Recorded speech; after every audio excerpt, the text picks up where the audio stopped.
Drawing রুমে নেহা আর নির্বাণ তখন খুশির আমেজে মত্ত। নেহা একটু আগে পৌঁছেছে হৃদির ধরা পড়া আর তার আসন্ন মৃত্যুর খবরটা যেন ওদের কাছে কোনো উৎসবের বার্তা। হঠাৎ সেই নিস্তব্ধতা চিরে হৃদির গগন বিদারী চিৎকার কানে আসতে দুজন দৌড়ে সেই ঘুপচি ঘরটা এসে হাজির হলো। হৃদি তখন দু হাতে মাথা চেপে ধরে মাটির ওপর কুঁকড়ে বসে পড়েছে। ওর সেই ঘন লম্বা চুলগুলো মুখের ওপর অবাধ্য হয়ে ছড়িয়ে পড়েছে, যার কারণে মুখটা চেনা যাচ্ছে না। কেবল চুলের সেই কালো অরণ্য বেয়ে তাজা লাল রক্ত গড়িয়ে মেঝেতে পড়ছে। হৃদির চোখের সামনে ক্রমশই ঝাপসা হয়ে আসছে। চারদিকের শব্দগুলো যেন অনেক দূর থেকে ভেসে আসছে। নির্বাণকে দেখে মাটিতে পড়ে থাকা গার্ডরা যন্ত্রণায় কাতরাতে কাতরাতে বলল, বস, মেয়েটা আমার লাথি মেরেছে, তাই ও মাথায় আঘাত করেছে। কথাটি শুনে নেহা মুহূর্তে হিংস্র হয়ে উঠল। চোখের মণি দুটো বড় বড় করে সে চেঁচিয়ে বলল, কি? এই সাধারণ একটা মেয়ের এত বড় সাহস? ওকে আমি নিজের হাতে শেষ করব। নিচু হয়ে মেঝেতে পড়ে থাকা রক্তমাখা ছুরিটা তুলে গেল। নির্বাণ ঝট করে তার হাতটা ধরে ফেলল। নির্বাণের চোখে তখন এক অদ্ভুত নেশা। সে শীতল গলায় বলল, থাম। আমি অনেকদিন ধরে নিজ হাতে স্বীকার করি না, আর কখনো কোনো মেয়ে মানুষকে তো মারিনি। আজ এই মেয়েটাকে দিয়ে শুরু করি। দেখি না মেয়ে মানুষ খুন করতে কেমন লাগে। নেহা ঠোঁটে পৈশাসিক তৃপ্তির হাসি ফুটে উঠল। নির্বাণ ধীর স্থিরভাবে ছুরিটা হাতে নিল। তারপর পরম আয়েসে হাঁটু গেড়ে হৃদির ঠিক সামনে বসল। হৃদি তখনও যন্ত্রণায় মাথা নিচু করে গংড়াচ্ছে। অবিন্যস্ত চুলে ওর সারা মুখ ঢাকা। নির্বাণ হৃদির চুলের ওপর হাত না রেখেও তার কানের কাছে মুখ নিয়ে ফিসফিস করে বলল, চুচু মিস তাসনিক হৃদিকা, খুব কষ্ট হচ্ছে তাই না? তবে কি আর করার, মরতে তো আপনাকে হবেই। জানেন, আমি সচরাচর মেয়ে মানুষ মারি না। মায়াবীকে ছাড়া আর কোনো মেয়ের প্রতি আমার কোনো কালেই ইন্টারেস্ট ছিল না, কিন্তু আপনাকে মারলে আমার কলিজায় একটু শান্তি আসবে। বলি নির্বাণ এক মুহূর্ত সময় নষ্ট না করে হাতে ধারালো ছুরিটা সজোরে হৃদির পেটে আমূল বসিয়ে দিল। হৃদির যন্ত্রণায় এক চরম চিৎকার দিয়ে মাথাটা পেছন থেকে এলিয়ে দিল। আর ঠিক তখনই চাবুকের মতো এসে চুলগুলো মুখে থেকে সরে গেল। ফ্যাকাশে হয়ে যাওয়া মুখটা দেখা মাত্রই মুহূর্তের মধ্যে নির্বাণের সমস্ত পৃথিবী যেন থমকে গেল। তার মুখে পৈশাচিক হাসিটা এক লহমায় উধাও হয়ে গেল। বুকের ভেতরটা কেঁপে উঠল। হাত পা বরফের মতো শীতল হয়ে এলো নির্বাণের। হৃদি তার পেটে বিঁধা ছুরির ওপর হাত রেখে যন্ত্রণায় নিতর হয়ে মেঝের ওপর লুটিয়ে পড়ল। ওর মায়াবী চোখ জোড়া আস্তে আস্তে বন্ধ হয়ে এলো। মুহূর্তে নির্বাণ গলা ফাটানো চিৎকার করে উঠল, মায়াবী! কলেজে নানা রকম অনুষ্ঠান হচ্ছে, কিন্তু শুভ্র কিছুতেই ভালো লাগছে না। চারপাশে এত আলো, গান, হুল্লোড়, সব কিছু ওর কাছে বিষ লাগছে। মনের ভেতরটা ছটফট করছে এক অজানা আশঙ্কায়। বারবার মনের আয়নায় হৃদির সেই মুখটা ভেসে উঠছে। শুভ্র বারবার নিজেকে প্রশ্ন করছে, হৃদিকে মারা কি ঠিক ছিল? কেন যে অকারণে মারতে গেল তার মনোমোহিনীকে? এই অপরাধবোধ ওকে কুরে কুরে খাচ্ছে। ধীরে ধীরে অনুষ্ঠান শেষ হতে হতে সন্ধ্যা হয়ে এলো। শুভ্র আর এক মুহূর্ত সেখানে থাকলো না। সে গট গট করে কলেজ থেকে বের হলো। পিছন পিছন ঈশান আর শুভ্রও আসছিল। শুভ্র গম্ভীর গলা ঈশানকে উদ্দেশ্য করে বলল, ঈশান, তুমি শুভ্রাকে বাড়িতে পৌঁছে দিয়ে আসো। আমি এখন বাড়িতে যাচ্ছি না। বসের মুখের দিকে তাকিয়ে আর বিরক্তি করলো না, শুধু বলল, ওকে বস। শুভ্র সাথে সাথে তার গাড়িতে উঠে বলল, কোথায় যাবে সে নিজেও জানে না, তবে তার দম বন্ধ হয়ে আসছে।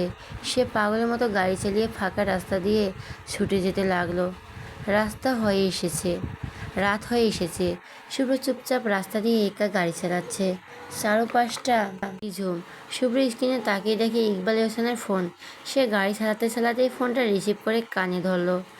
ওপাশ থেকে ইকবাল হোসেন কণ্ঠস্বর ভেসে এলো, অত্যন্ত অস্থির আর আতঙ্কিত। শুভ্র বাবা, হৃদিদের কলেজে কি অনুষ্ঠান শেষ হয়নি? শুভ্র তৎক্ষণাৎ গাড়িতে বসে ব্রেক মারল। টায়ারের তীক্ষ্ণ শব্দে রাস্তাটা কেঁপে উঠল। সে বলল, ফুপা, অনুষ্ঠান তো অনেক আগে শেষ হয়ে গেছে। কেন ফুপা, কি হয়েছে? ইকবাল হোসেন ওপাশ থেকে কান্নায় ভেঙে পড়া গলায় বললেন, কি বলো তুমি? তাহলে আমার রিদিমা কই? ও তো এখনো বাড়ি আসেনি। আর বাবা, ওর ফোনটাও বন্ধ পাচ্ছে। ইকবাল হোসেনের কথাটা শোনা মাত্রই শুভ্র মাথায় যেন আস্ত আকাশ ভেঙে পড়ল। এক মুহূর্তের জন্য ওর হৃৎপিণ্ডটা থমকে গিয়ে পরক্ষণে পাগলের মতো ঢকঢক করতে লাগলো। সে চরম অস্থিরতায় স্টিয়ারিংয়ের হুইলটা খামচা ধরে কাঁপা গলায় বলল, কি বলছেন ফুপা আপনি? রিদিকে তো আমি দুপুরের দিকে বাড়ির জন্য পাঠিয়ে দিয়েছি, ও তো অনেক আগেই পৌঁছানোর কথা। ইকবাল এহসান ওপাশ থেকে ডুকরে কেঁদে উঠলেন। তার হাহাকার মাখানো কণ্ঠস্বরে শুভ্র কানে সজোরে বিঁধল। না বাবা, ও বাড়িতে আসেনি। আমি কতবার ফোন কল করছি, কিন্তু ওর ফোন বন্ধ আসছে। আমার মা জননীটা কোথায় গেল রে বাবা? শুভ্র মস্তিষ্ক যেন কাজ করা বন্ধ করে দিয়েছে। চারদিকে নিঝুম রাতটা হঠাৎ ওর চারপাশ থেকে শ্বাসরোধ করতে চাইল। সে কোনো মতে নিজেকে সামনে নিয়ে চোয়ার শক্ত করে বলল, আপনি শান্ত হন, আমি দেখছি। আমি আমি রিদিকে নিয়ে তবে বাড়ি ফিরব। আপনি একদম টেনশন করবেন না ফুপা। আমি থাকতে রিদির কিচ্ছু হতে দেব না, এটা আমার কথা। বলে শুভ্র ফোনটা কেটে দিয়ে পাগলের মতো শুভ্রাকে কল দিল। ওপাশ থেকে শুভ্রা কলটা রিসিভ করে কিছু বলার আগেই শুভ্র গর্জন করে বলে উঠল, শুভ্রা তাড়াতাড়ি আমাকে মিথিলা, ভাবনা, রিয়া ওদের সবার বাসার ঠিকানা সেন্ড কর, কুইক। ওপাশ থেকে শুভ্রা হকচকে গিয়ে ঘাবড়ে যাওয়া গলায় বলল, কি হয়েছে ভাইয়া? তোমার গলায় এমন শোনাচ্ছে কেন? তুমি ঠিক আছো তো? শুভ্র এবার হিতাহিত জ্ঞান হারিয়ে চিৎকার করে উঠল। ওর গলার রগগুলোর আগে ফুলে উঠেছে। আমি তোকে যেটা করতে বলছি সেটা কর। I sent to do what I told you right now. Don't waste my damn time, just send the address. Shubhra আর কথা বাড়ানোর সাহস হলো না। সে কাঁপা কাঁপা হাতে দ্রুত সব ঠিকানা মেসেজ করে দিল। শুভ্র পাগলের মতো গাড়ি ছুটে একজনের পর একজনের বাসায় গেল। টায়ারের ঘর্ষণে রাস্তায় কেঁপে উঠছে, কিন্তু ফলাফল শূন্য। কারো বাড়িতেই রেডি নেই। শুভ্র মনে হচ্ছে ওর কলিজাটা কেউ জ্যান্ত টেনে বের করে নিচ্ছে। সে রিদির নাম্বার একটার পর একটা কল দিয়েই যাচ্ছে, কিন্তু সেই নিষ্ঠুর যান্ত্রিক কণ্ঠস্বর বারবার বলছে, সংযোগ দেওয়া সম্ভব নয়। রাগে ক্ষোভে আর এক অজানা আতঙ্কে শুভ্র হিতাহিত জ্ঞান হারিয়ে ফেলল। সে সজোরে নিজের দামি ফোনটা রাস্তার দিকে ছুঁড়ে মেলে গলা ফাটানো এক চিৎকার দিয়ে উঠল, আহ রিদির বাচ্চা, কই তুই? আজ তোকে পেয়ে নি, একদম জান শেষ করে দেব তোর। এইভাবে আমার কলিজা নিয়ে কেন খেলছিস তুই? হঠাৎ শুভ্র চোখ দুটো রাগে আর রক্তচক্ষু হয়ে উঠল। সে কোনো উপায় না দিয়ে দেখে নিজের হাতে স্মার্ট ওয়াচটা টিপে কাউকে একটা ফোন দিল। ওপাশ থেকে কলটা রিসিভ হতে শুভ্র দরাজ গলায় হুকুম দিতে লাগলো, 10 মিনিটের মধ্যেই পুরো পৃথিবীর সব জায়গায় আমার ঘেরাও চাই। Rail station, bus station, airport, সব, ইভেন হসপিটালের প্রতিটি কোণা যেন আমার মানুষের নজরদারিতে থাকে। আজকে যত ফ্লাইট যাওয়ার কথা আছে সব ক্যান্সেল করা হবে। যত টাকা লাগে আমি দেব, তবু আমার সব জায়গায় ঘেরাও চাই। ওপাশ থেকে অত্যন্ত অনুগত এক কণ্ঠস্বর ভেসে এলো, ওকে বস। শুভ্রা ফোনটা কেটে ঈশানকে কল দিল। ঈশান আগে থেকে শুভ্রার সাথে ছিল, তাই সে কয়েক মিনিটের মধ্যে ঝড়ের বেগে শুভ্রার সামনে এসে হাজির হলো। শুভ্র কেমন বিধ্বংসী রূপে দেখে ঈশান ঘাবড়ে গিয়ে বলল, বস আপনি ঠিক আছেন তো? কি হয়েছে? শুভ্র কোনো উত্তর দিল না। পাথরের মতো শক্ত মুখে সে পকেট থেকে আরেকটা ফোন বের করে রিদির একটা হাসি মুখে ছবি ঈশানের ফোনে সেন্ড করে দিল। তারপর বরফ শীতল গলায় বলল, এই ছবিটা এখন দেশের সব নিউজ চ্যানেলে দাও। পুরো পৃথিবী যেন এই মুহূর্তে ওকে দেখতে পায়। সাথে দুটো বিশেষ ক্যাপশন থাকবে। প্রথমটা হচ্ছে, যে এই মেয়েটিকে খুঁজে পাবে বা সন্ধান দেবে তাকে নগদ 10 লক্ষ টাকার পুরস্কার দেওয়া হবে। আর দ্বিতীয়টা, শুভ্র থামল, ওর চোখ দিয়ে যেন আগুন জ্বলছে। সে দাঁতে দাঁত চেপে বলল, থাকবে, যদি এই মেয়েকে কেউ তুলে নিয়ে থাকে, তবে সে যদি নিজের জানের মায়া করে, তাহলে সে যেন চুপচাপ আমার হাতে তুলে দিয়ে যায়। নইলে সাইফান শুভ্র চৌধুরী তার জানটাকে কুবিয়ে কুবিয়ে রাস্তার কুত্তাদের খাওয়াবে। মনে থাকে যেন এক চুল এদিক ওদিক না হয়। রাগ দেখে ঈশানের বুকের ভেতরটা কেঁপে উঠল, কিন্তু তার চেয়ে বেশি বড় ধাক্কা খেলো যখন সে ফোনের স্ক্রিনে রিদির ছবিটা দেখলো। ঈশান অবিশ্বাসের সুরে তোতলামি করে বলল, বস এটা তো রিদির পিক। কি হয়েছে রিদির? ও কোথায়? গাড়িতে পিঠ থেকে দাঁড়িয়ে আছে, ওর চোয়াল শক্ত হয়ে ফুলে উঠেছে।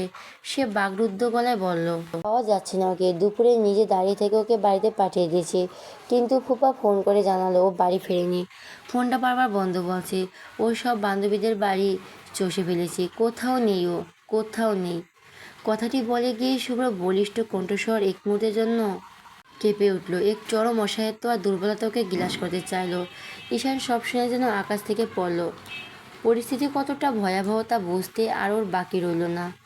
শুভ্রের এই ভেঙে পড়া অবস্থা দেখে ঈশান নিজের ভয় ঝেড়ে ফেলে চোখ মুখ শক্ত করে বলল, বস আপনি একদম টেনশন করবেন না, আমি এখনই সব কিছু হ্যান্ডেল করছি, আপনি শুধু নিজেকে শক্ত রাখুন। বলে ঈশান আর এক মুহূর্ত দেরি করল না। বাইক স্টার্ট দিয়ে এক বিকট গর্জে তুলে সে ঝড়ে গতিতে দৃষ্টি আড়ালে চলে গেল। রাতে সেই নির্জন রাস্তায় দাঁড়িয়ে শুভ্র যেন এক হিংস্র পশুর মতো গর্জে উঠল।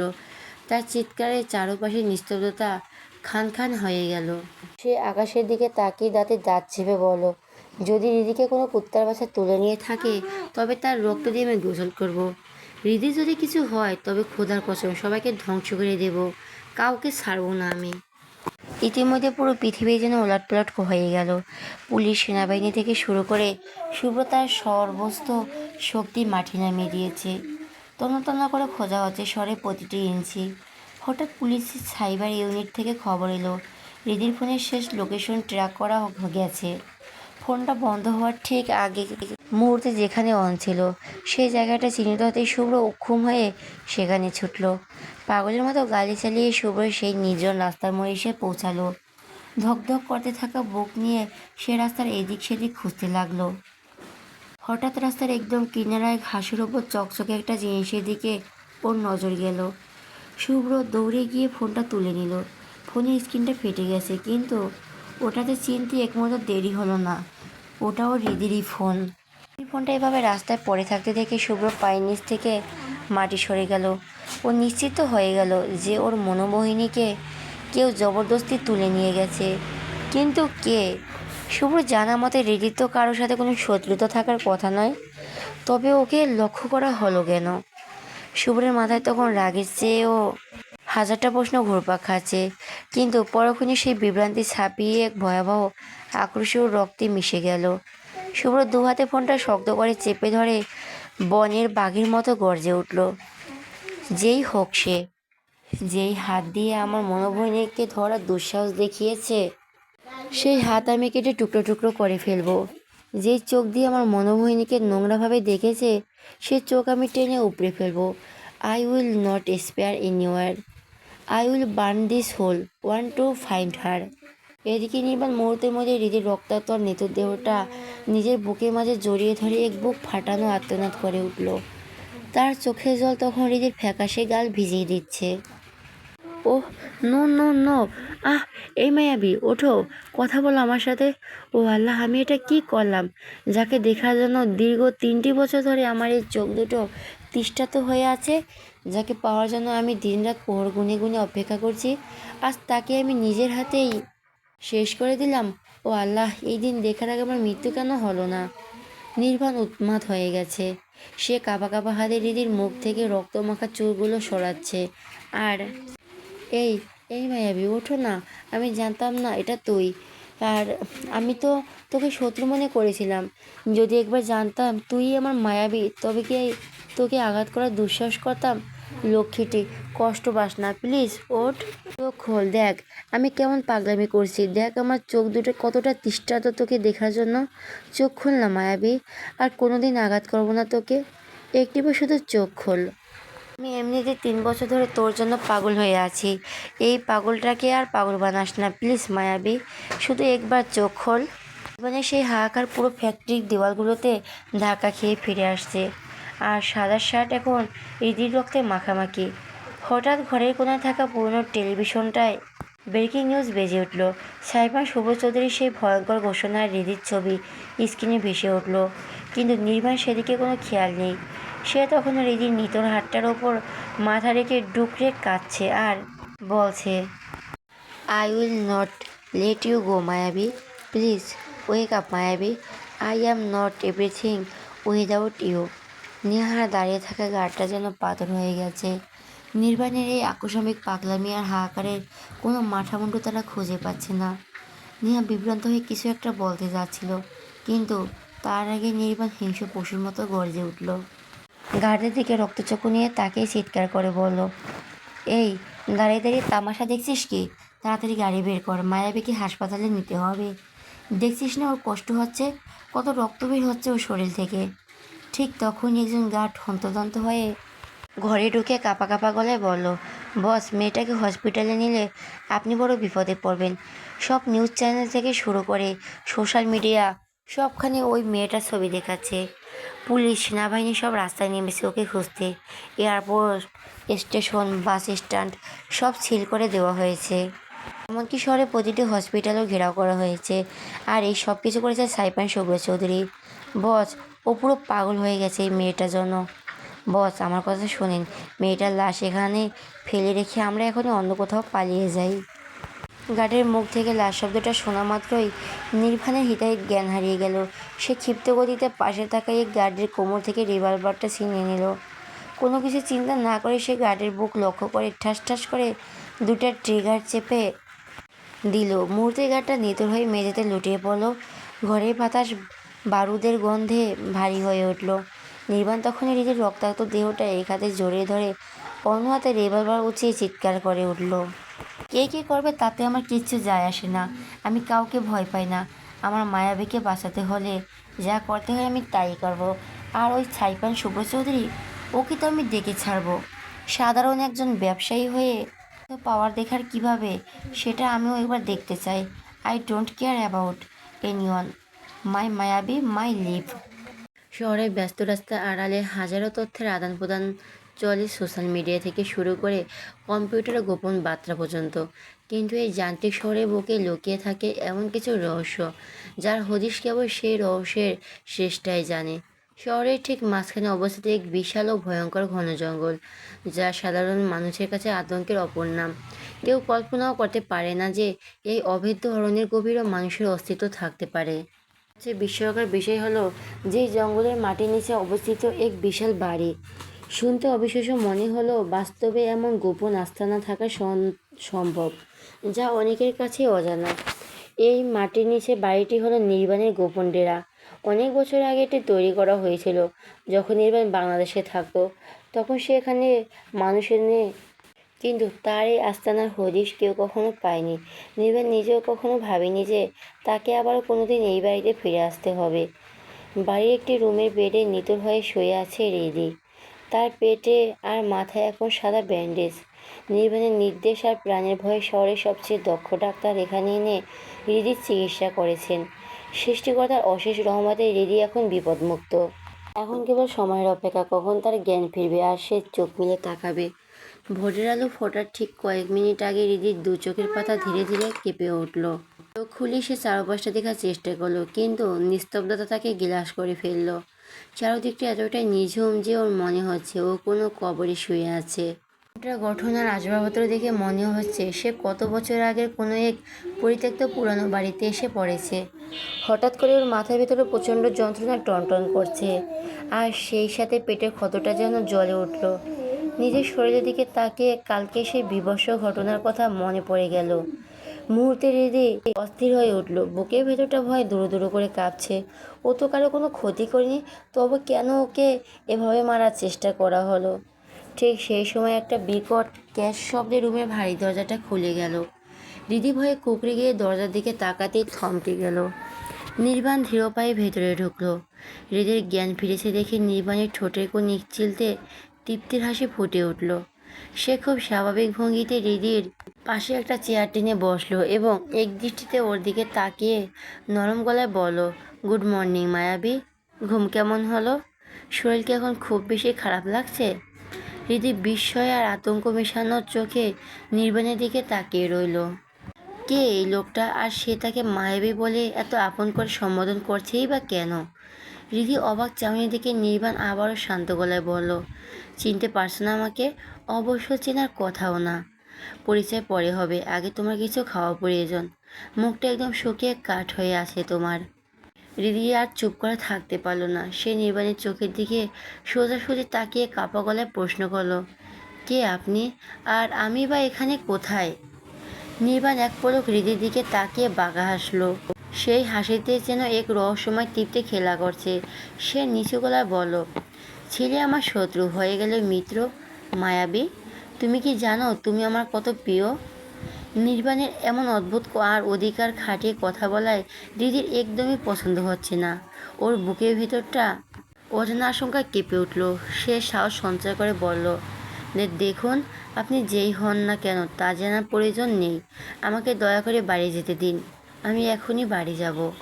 বলেই হৃদির যন্ত্রণা কাতর শরীর নিয়ে বেড থেকে ওঠার চেষ্টা করলো, কিন্তু নির্বাণ তৎক্ষণাৎ ঝুঁকে পড়ে হৃদির দু কাঁধ শক্ত করে ধরে ওকে থামিয়ে দিল। ওর চোখে তখন এক অদ্ভুত জেদ, সে গম্ভীর গলায় বলল, সাবধান, বাড়ি তুমি যাবে ঠিকই, কিন্তু তার আগে তোমাকে পুরোপুরি সুস্থ হতে হবে। এই অবস্থা এক পাও নড়বে না। ঠিক সেই মুহূর্তে রুমে একজন নার্স প্রবেশ করলো, তার হাতে সতেজ কিছু ফুল আর কিছু পথ্য জাতীয় খাবার। নির্বাণ নার্সের দিকে তীক্ষ্ণ নজরে তাকে হুকুমের সুরে বলল, পা থেকে মাথা পর্যন্ত ওর খেয়াল রাখবে। যদি সামান্যতম অবহেলায় কারণ ওর কোনো কষ্ট হয়, তবে জেনে রাখো তোমাকে জ্যান্ত টেনে নিয়ে ময়লার ডাস্টবিনে ফেলে দিয়ে আসবো। আমি একটু পরে ওকে দেখে যাব। বলি নির্বাণ পরম মমতায় হৃদের গায়ের উপর সাদা ব্ল্যাকেট টেনে দিল। ওর কপালে আলতো করে হাত রেখে ফিসফিস করে বলল, বাই মায়াবী, রেস্ট করো, পরে দেখা হবে। নির্বাণ রুম থেকে বেরিয়ে ধীর পায়ে করিডোর ধরে অন্য একটি রুমে চলে গেল। সেখানে ঢুকতেই দেখলো তার আদরের বোন নেহা অস্থির হয়ে এদিক ওদিক পায়চারি করছে। নেহার চোখে মুখে আতঙ্কের ছাপ স্পষ্ট।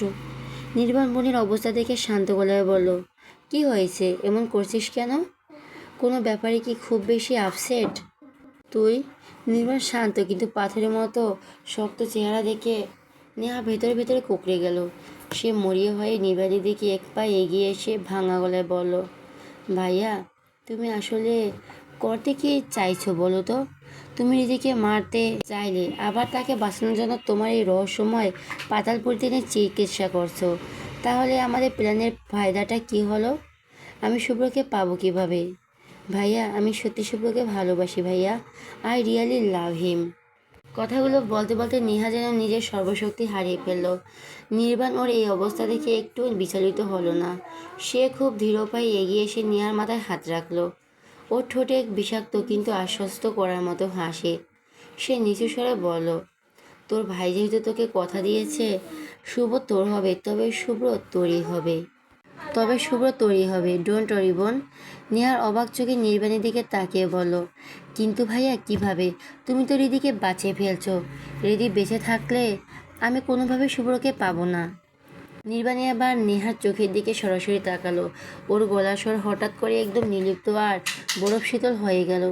সে সোজাসুজি বলল, রিদিকে আমি বিয়ে করব। কথাটি নেহার কানে যেন বজ্রপাতের মতো লাগলো। সে চমকে গিয়ে নিজে ভুরু কুঁচকে চিৎকার করে উঠল, হোয়াট? নির্বাণ ছোট করে উত্তর দিল, যেন খুব সাধারণ কোনো কথা বলছে।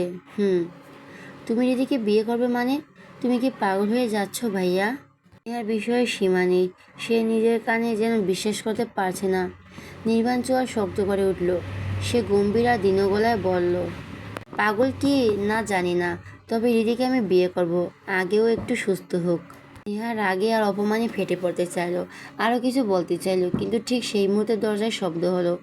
একজন গার্ড হাতে একটা কালো পার্সেলের মতো প্যাকেট নিয়ে রুমে ঢুকলো। নির্বাণের সামনে আসতে সে মাথা নিচু করে কাঁচুমুচু হয়ে প্যাকেটটা বাড়িয়ে ধরলো। বস, কাজ রেডি? এখন কি এটা পৌঁছে দেব? নির্বাণের চোখের মনি দুটো হঠাৎ চিকচিক করে উঠল। সে রহস্যময়ভাবে একটু হাসলো, প্যাকেটের উপর আলতো করে হাত রাখলো, তারপর নিচু স্বরে বলল, উফ, 1 মিনিট। বলে নির্বাণ নেহার দিকে তাকিয়ে সরাসরি হুকুমের সুরে বলল, নেহা, এক টুকরো কাগজে সুন্দর করে লিখতো, সারপ্রাইজ, সাইফান শুভ্র চৌধুরী। নেহা অবাক হয়ে কিছু একটা বলতে চাইল, কিন্তু তাকে মুখ খোলার সুযোগই দিল না নির্বাণ। ঠোঁটে আঙুল চেপে ইশারা করে থামিয়ে দিল। আগে লেখ, তারপর নিজেই দেখতে পাবে কি হতে যাচ্ছে। নেহার কথা না বাড়িয়ে ধুলোবালি জামা পুরোনো টেবিল থেকে এক টুকরো সাদা কাগজ বের করে নিল। কলম দিয়ে খুব যত্ন করে গুছিয়ে লিখলো, সারপ্রাইজ, সাইফান শুভ্র চৌধুরী। এই কাগজের টুকরাতে হাতে নিয়ে নির্বাণ এবার ধীরে ধীরে পার্সেলটা খুলল। ভেতরে তাকাতে নেহার চোখ দুটো যেন কপালে উঠল। অবিশ্বাসে সে থমকে গেল। এটা তো রিদির পরনে সেই নীল শাড়িটা, আর এই শাড়িটা তো হুবহু সেই রকমই যেটা শুভ্রর কাছ থেকে সেও একবার নিয়েছিল। একই রকম শাড়ি দেখে নেহার ভুরু কুঁচকে গেল। আগে যেভাবে খেয়াল করেনি, কিন্তু এখন চোখের সামনে রক্তমাখা শাড়িটা দেখে সে যেন কথা বলা ভাষায় হারিয়ে ফেলছে।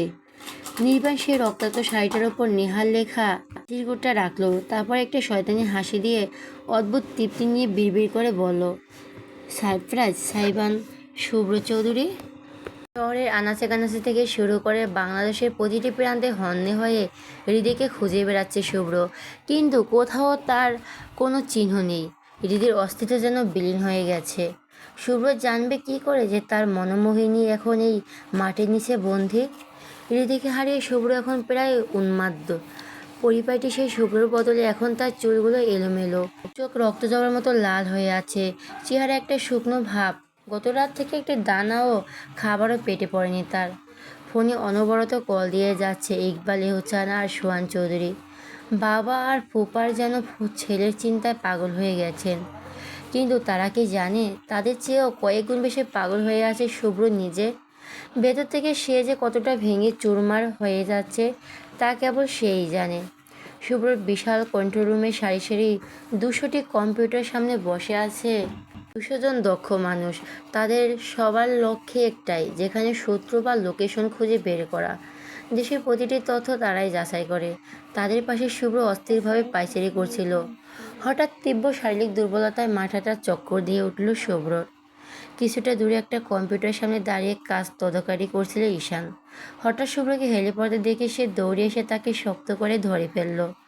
উৎকণ্ঠা নিয়ে বলল, বস আপনি ঠিক আছেন তো? আপনার শরীর অনেক দুর্বল লাগছে বস, আপনি দয়া করে কিছু খেয়ে নিন।